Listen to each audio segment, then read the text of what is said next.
Hello students, today we will discuss basic accounting terms. Now come to the point. First is the account.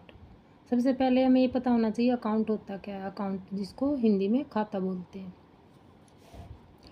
Account mostly बच्चों को पता होगा account क्या होता है, फिर भी इसके बारे में डिस्कस कर लेते हैं। An account is a record of all business transactions relating to a particular person और आइटम। अकाउंट मतलब खाता। क्या होता है खाता? जो भी सभी बिजनेस की लेन देन होते हैं, बिजनेस से रिलेटेड लेन देन, टू पार्टिकुलर पर्सन से रिलेटेड, मतलब क्या करते हैं, उनको सभी को रिकॉर्ड करते हैं, उनका लेखा रखते हैं। In accounting we keep a separate record of each individual asset, liability, expense और इनकम। लेखांकन में हम क्या करते हैं, अलग से रिकॉर्ड रखते हैं प्रत्येक व्यक्ति का, जो भी अलग अलग पर्सन हैं, एसेट्स हैं, लिएबिलिटीज़ हैं। एसेट्स लिएबिलिटी तो समझते हो कि जो हमारी संपत्ति और दायित्व हैं, जो भी एक्सपेंसेस हैं, हमारी इनकम है, तो सबका अलग अलग रिकॉर्ड रखते हैं। The place where such record is maintained is termed as an account. ऐसा स्थान जहाँ पर ये सभी रिकॉर्ड रखे जाते हैं उनको क्या कहते हैं? अकाउंट, खाता। क्या बोलते हैं उनको? Account. And next is the capital.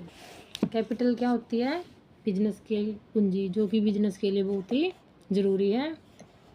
बगैर कैपिटल के बिजनेस के बारे में हम सोच भी नहीं सकते। It refers to the amount invested by the proprietor in a business enterprise. ये वो अमाउंट होती है जो कि बिजनेस के स्वामी के द्वारा बिजनेस में इन्वेस्ट की जाती है। अमाउंट में भी in the form of cash, goods और एसेट्स। ये जो अमाउंट है, जो बिजनेस का प्रोप्राइटर यानी कि जो स्वामी होता है बिजनेस का, बिजनेस को चलाने वाला, तो क्या है वो इसको कैश की फॉर्म में भी लगा सकता है, माल की फॉर्म में भी, और संपत्ति के फॉर्म में भी लगा सकता है, तो वो कैपिटल ही होगी। कैपिटल इक्वल होती है एसेट्स माइनस लिएबिलिटीज़ के। अगर हम एसेट्स में से लिएबिलिटीज़ माइनस कर देंगे तो क्या रह जाएगा हमारे पास? कैपिटल। ड्राइंग के बारे में पढ़ेंगे आगे। ड्राइंग को बोलते हैं आहरण। क्या बोलते हैं? आहरण। Any cash or value of goods withdrawn by the owner for personal use or any private payments made out of business funds are called drawings. कोई भी मान लो बिजनेस का जो ओनर है, पर्सनल यूज के लिए या अपनी किसी भी प्राइवेट पेमेंट के लिए बिजनेस से माल निकालता है या कैश निकालता है, तो उसको क्या बोलते हैं? ड्राइंग बोलते हैं या आहरण। Next is liability. लिएबिलिटी होता है दायित्व। It refers to the amount which the firm owes to outsider. ये कौन सी अमाउंट होती है? जो कि फर्म ने बाहर वालों को देनी होती है, तो फर्म के लिए क्या? ये लिएबिलिटी, दायित्व होता है फर्म का, जो कि आउटसाइडर को फर्म ने पे करनी है। लिएबिलिटी इक्वल होती है एसेट्स माइनस कैपिटल। अगर एसेट्स में से कैपिटल माइनस कर देंगे तो हमारी लिएबिलिटीज निकल आएगी।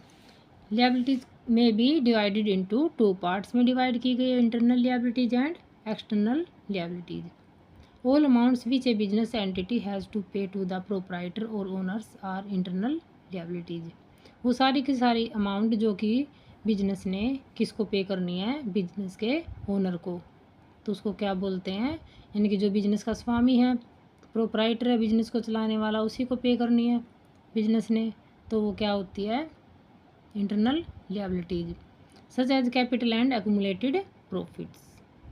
जो बिजनेस में कैपिटल इंट्रोड्यूस की गई है ओनर के द्वारा, तो वो भी क्या है? इंटरनल लिएबिलिटी है बिजनेस के लिए। Next is the external liabilities. All amount which a business entity has to pay to outsiders are known as external liabilities, such as creditors, bank overdraft, bills payables, outstanding expenses, loans, etc. वो सारी की सारी amount जो business ने बाहर वालों को, जो बाहर के पर्सन हैं, वो किस नाम से जानी जाती है? एक्सटर्नल लिएबिलिटीज, यानी कि बाह्य दायित्व।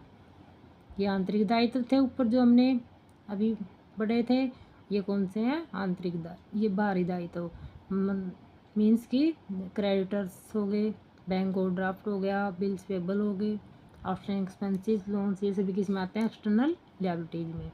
लिएबिलिटीज में be further classified into two parts as under long term और non current liabilities. Non current या लॉन्ग टर्म नाम से पता चल रहा है, लॉन्ग टर्म होते जो लंबी अवधि की लिएबिलिटीज होती है, लॉन्ग टर्म, जिसको नॉन करंट लिएबिलिटीज भी बोलते हैं। These refer to those liabilities which fall due for payment in a relatively long period, normally after more than 1 year, जो 1 ईयर के बाद पेबल होती हैं, उनको क्या बोलते हैं? Long term. For example long term loans and debentures, इसके एग्जाम्पल हैं जो लंबे समय के लिए हमने लोन ले रखे हैं, या डिबेंचर्स हैं, ये ऋण पत्र होते हैं, तो ये किस में आते हैं? नॉन करंट लिएबिलिटीज में। And current liabilities refer to those liabilities which are to be paid in near future, normally within 1 year, जो हमें मतलब जल्दी ही पे करनी होती है, नॉर्मली 1 ईयर के अंदर।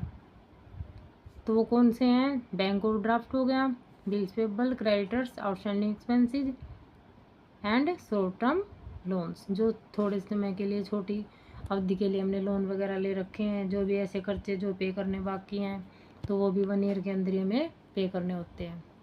And next is the assets. अब हम एसेट्स के बारे में डिस्कस करेंगे।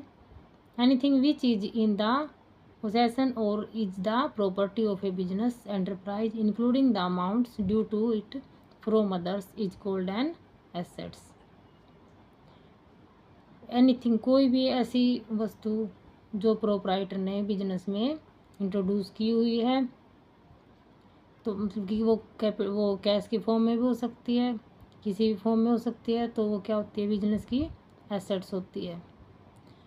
जैसे कैश हो गया, बैंक बैलेंस, स्टॉक हो गया, furniture, machinery, land and building, bill receivable, ये सभी क्या हैं? डेटर्स हो गए हमारे, ये सभी किस में आते हैं? एसेट्स में। एसेट्स मतलब संपत्तियाँ, जो बिजनेस की संपत्ति हैं। एसेट्स में be classified into the following categories. Non current assets.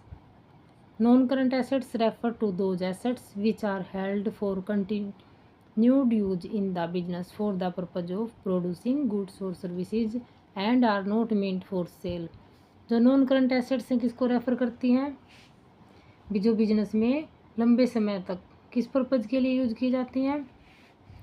माल का उत्पादन करने के लिए, सर्विस प्रोवाइड करवाने के लिए, न कि बेचने के लिए। मतलब उनको बेचने के लिए यूज नहीं करते बिजनेस में, बल्कि प्रोड्यूसिंग गुड्स के लिए और सर्विसेज के लिए यूज करते हैं। जैसे लैंड एंड बिल्डिंग है, plant and machinery, computer, motor vehicle, furniture, ये सभी क्या है? Non current assets. Fix assets are, इनको फिक्स एसेट्स भी बोलते हैं। Fix assets are further classified into tangible assets and intangible assets. जो फिक्स एसेट्स होती हैं स्थायी संपत्तियाँ, टेंजिबल होती हैं जिनको हम देख और छू सकते हैं। Tangible assets are those assets which can be seen and touched. जैसे प्लांट एंड मशीनरी, इनको हम देख भी सकते हैं और छू भी सकते हैं। कंप्यूटर हो गया, मोटर व्हीकल हो गया, फर्नीचर हो गया। And next is the intangible assets. Intangible होते हैं are those assets which do not have a physical existence and thus can not be seen और फेल्ट, जिनको हम देख नहीं सकते, छू नहीं सकते और फील नहीं कर सकते। जैसे एग्जाम्पल हो गया goodwill, patents, copyright, trademarks. Goodwill होती है बिजनेस की रेपुटेशन, जिसे हम ना तो देख सकते ना छू सकते हैं, लेकिन बिजनेस की क्या है? ये एसेट्स है। Next is the current assets. Current assets are those assets which are meant for sale और which the management would want to convert into cash within 1 year, जो कि सेल करने के लिए ही यूज करते हैं, मतलब 1 ईयर के अंदर इसको कैश में कन्वर्ट कर लेते हैं। एज सच डेटर्स हो गए, स्टॉक हो गया, बिल्स रिसीवेबल,